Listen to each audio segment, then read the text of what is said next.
तर मवियामध्ये सांगलीच्या जागेचा तिढा हा अद्यापही कायम आहे। सांगली के जागेवरनं विश्वजित कदमांचं वरिष्ठांना पत्र आहे। पत्रानंतर आज काँग्रेसनं बैठक बोलावलेली आहे।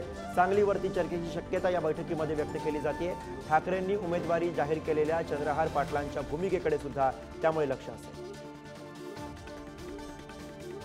आणि याविषयी अधिक माहिती घेऊया। धनंजय दळवी आपले प्रतिनिधी सध्या आपल्या सोबत आहेत। धनंजय, सांगलीबद्दल आज काही चर्चा होण्याची शक्यता, आज काही ठोस निर्णय होण्याची शक्यता महाविकास आघाडीमध्ये? गुरु, आपण जर पाहिलं तर आज काँग्रेसच्या ज्येष्ठ नेत्यांची एक बैठक बोलवण्यात आलेली आहे। आज टिळक भवन इथे 12 वाजता ही बैठक होणार आहे। आपण जर पाहिलं सांगलीचा जागेचा तिढा अद्यापही सुटलेला नाहीये, कारण की शिवसेनेने त्या ठिकाणी आपला उमेदवार आधीच जाहीर केला। मात्र ही जागा काँग्रेसची आहे, इथे काँग्रेसच्या उमेदवार जे आहे तोच देण्यात यावा, तो विजय येऊ शकतो अशी विश्वजित कदमांची मागणी होती आणि याच मागणीवर ते अद्यापही ठाम असलेले पाहायला मिळतात।